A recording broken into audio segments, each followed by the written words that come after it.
Вот так смотришь на дворик, думаешь, как будто и не было ничего. Сейчас поднимешься в квартирку, ляжешь на кроватку, Тима сделает кальянчик. Помыть винограда, порезать арбуз.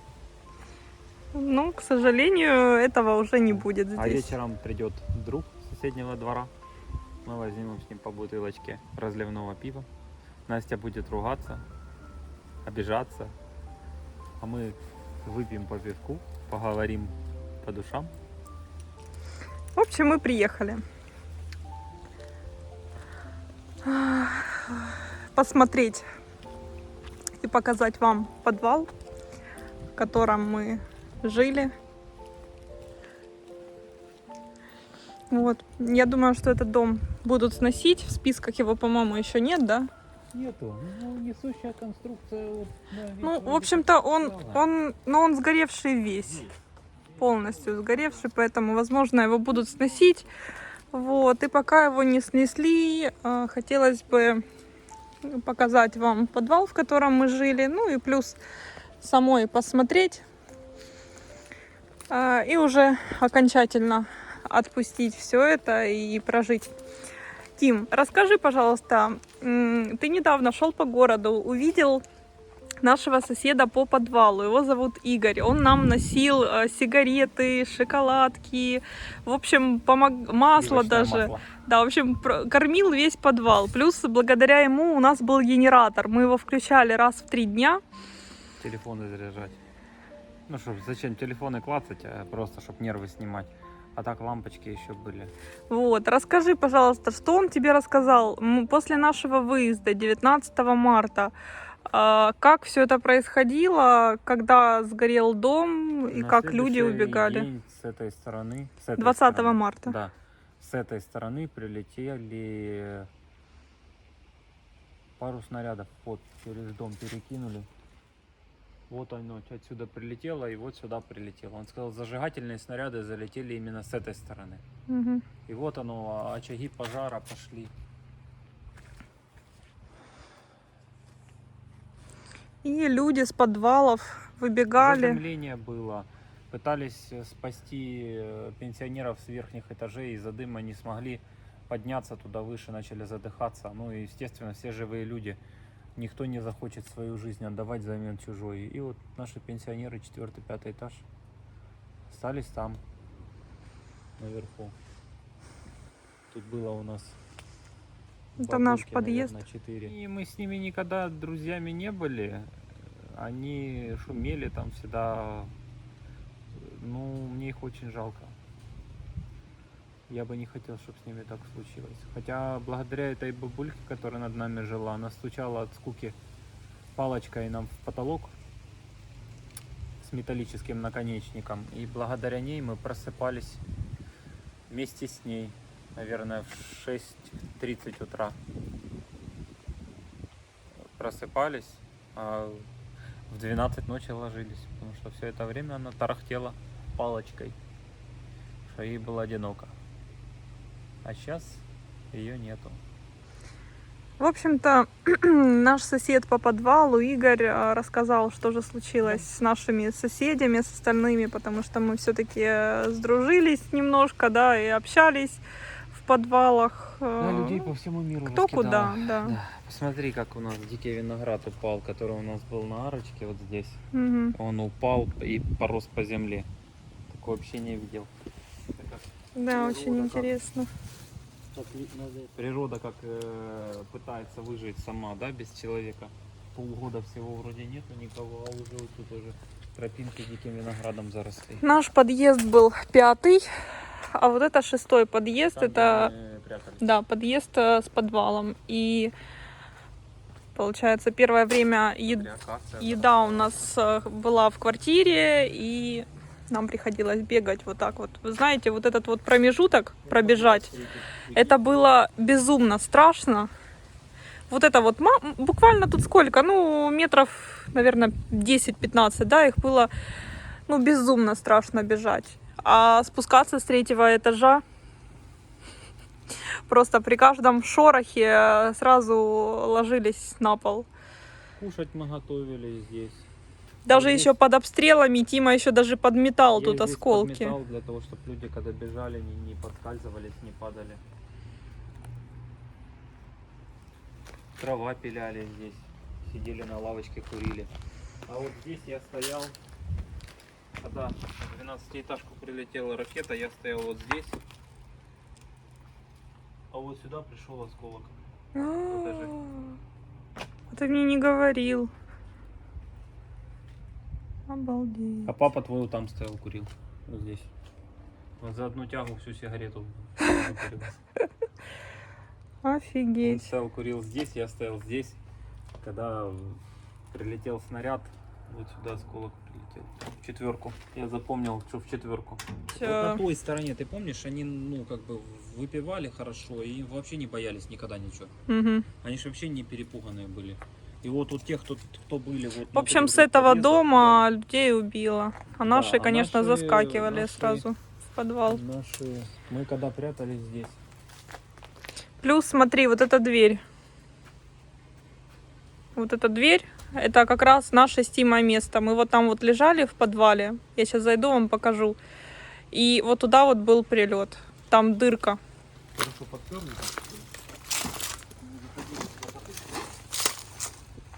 Ну, давно подперли еще.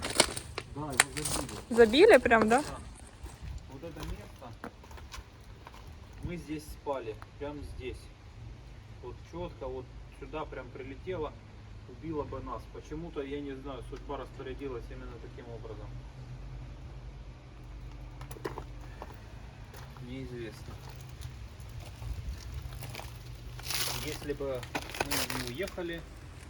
Ну, говорят, те люди, которые спали на наших местах после нас, ты понимаешь, да? Да. Те люди, которые спали после нас, на наших местах получили минно-осколочные ранения, но все живы. Ну, неизвестно, как бы мы лежали, как они лежали, мы же этого не знаем. Угу. Могло бы на их месте нам бошку-то оторвать. Пошли наверх посмотрим. А, вот сюда. Смотрим. Короче, часто бывало, непонятные люди здесь бегали в военной форме и пытались забежать в подъезд, сделать какое-то злое зло людям. Поэтому мы от этого спасались вот таким образом.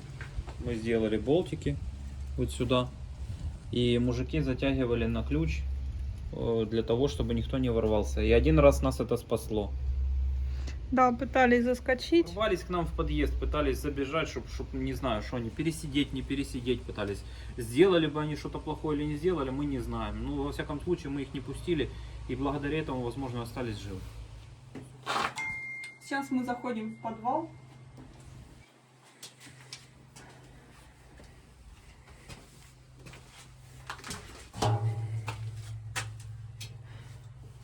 Страшно. Че, лестница металлическая, Лестницу сделали. У нас не было тогда. Давай, давай, иди. Ну, взрывают снаряды. Вовремя мы оказались в подвале. Я боюсь туда идти. Не идешь? Вдруг там бомжи. Да нет, тут никого. Пожара здесь не было. Одеяла все еще лежат. Пошли с нашего краешку начнем. Слушай, а как дома? Страшно это все. Все осталось так, как было. Люди себе делали лежанки. Никто ничего не забрал. Даже вот книги. Книги лежат. Вот это место, на котором спали мы. Вот здесь вот мы, получается, мы здесь вдвоем с Тимой спали. А вот здесь вот спали мой брат, мама и папа. Кто-то сюда принес матрас. Это уже после нас люди здесь обустраивались. Сколько тут всего интересного. Ну, люди как выбегали, так и повыбегали. Ничего, да, не забрали. Даже вот посуда. Маргарин даже лежит. Вот даже одеяло висит, потому что там вентиляция и дуло оттуда. Поэтому люди повесили одеяло, чтобы здесь было уютненько. Здесь дети у нас были и много собачек. Ничего не позабирали. Вот люди пенопласт находили, ложились на него, чтобы хоть как-то было тепло и ровно, потому что видите, да, какой здесь пол? Здесь все в камнях. Здесь была стекловата.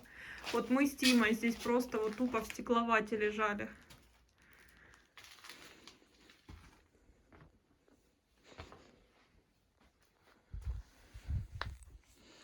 Я даже помню, чьи это кроссовки. Люди, скорее всего, точно спали. И, скорее всего, просто даже не успели обуться. Неужели просто босиком выбегали отсюда?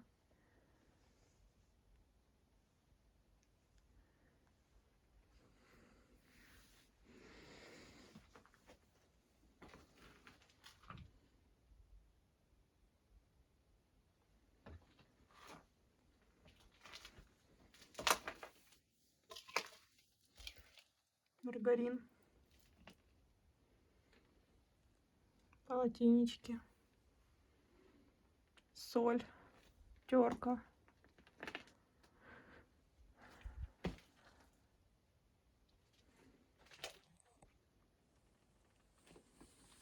Чайные ложечки.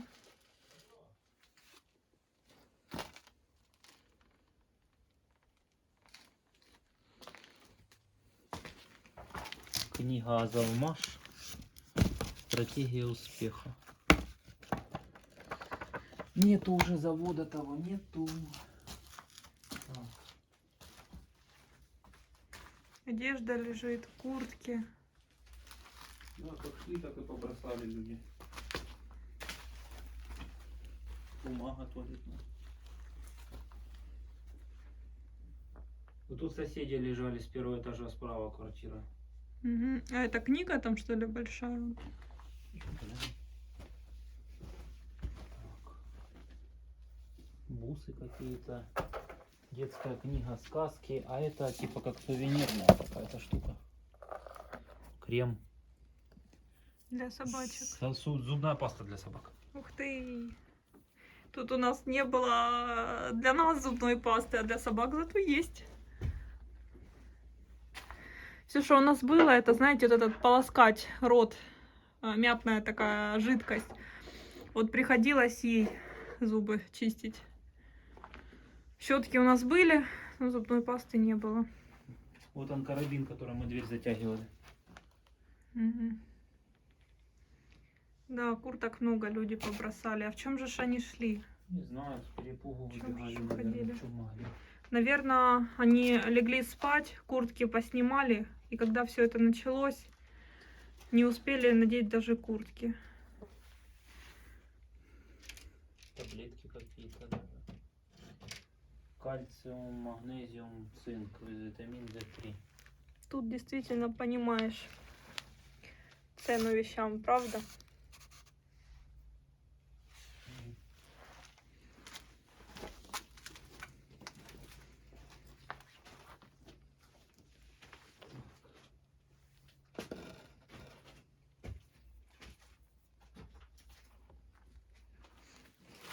Мы когда уезжали, мы людям оставили аккумулятор мой новый с машины. Вот, ну я надеюсь, что он кому-то помог выехать или хотя бы пару дней Люди с кабелей мастерили что-то. зарядить телефон и Ну, пожить со светом. Значит, не сгорел. Даже закатки есть, да, еще остались? Стена горела дальняя, ну. Что я тебе хочу сказать? Глянул я повреждения. И хочу сказать, что мы бы, в принципе, выжили. Может, чуть-чуть посекло бы. Но было не сильно страшно. Ну, в общем, продуктов вот немножко оставалось. Я думаю, основную часть, конечно, люди с собой забрали. Хотя, когда выбегали, даже куртки пооставляли Возможно, даже и еду не забрали. Да. Крупы.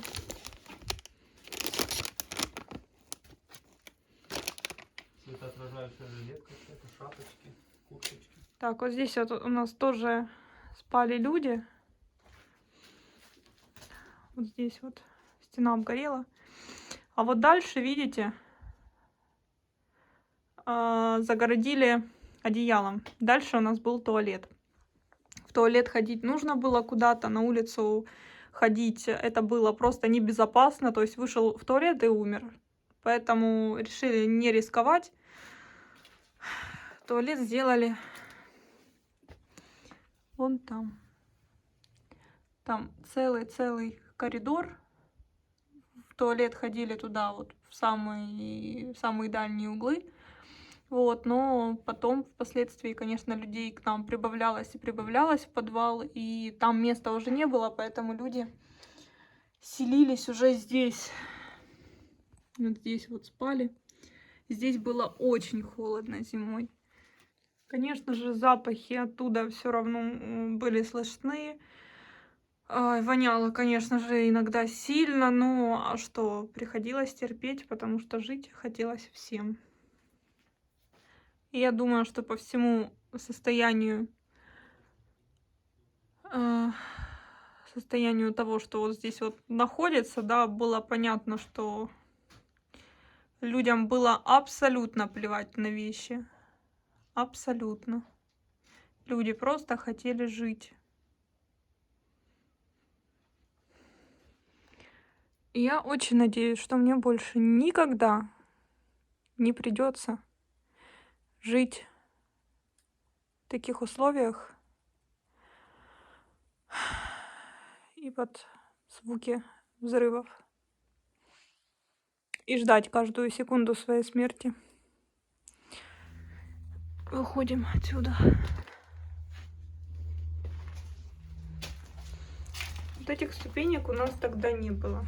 У нас все ступеньки были вот такие. Вот такие спускались и поднимались. Это люди уже для удобства сделали себе. За один день? Ну, походу, да. Может, мы уехали и как раз сделали. Я думаю, что это было интересно. Узнать, как жили люди и как они убегали. Как людям было абсолютно все равно на вещи, на косметику, на витамины, на одежду, на обувь. Ну, просто на все было все равно. Просто хотелось жить. И нам просто несказанно повезло, что у нас получилось выехать именно 19 марта. Что нам не пришлось переживать весь этот страх, когда люди просто вот в попыхах убегают и не знают, куда убегать, потому что убегать некуда. Вокруг вот просто вот разруха, еще и мины летают, осколки летают, и ты просто не знаешь, куда бежать. И у тебя нет возможности защититься. Вот что самое обидное. Ты не можешь защититься, ты не можешь контролировать ситуацию. Я не знаю, как красиво закончить это видео, но я надеюсь, что вам было интересно. И мне бы хотелось, чтобы эти кадры остались на память. Это все-таки история. Это история этого города, это история моей семьи, моих соседей. Поэтому я оставляю это и выкладываю это в YouTube. Всем спасибо. Здесь вот много-много котиков. Коты обитают там, где живут люди. А люди здесь все еще живут. Это наш дом. Просто самый первый подъезд. Вот здесь вот квартиры уцелели. Весь остальной дом сгорел.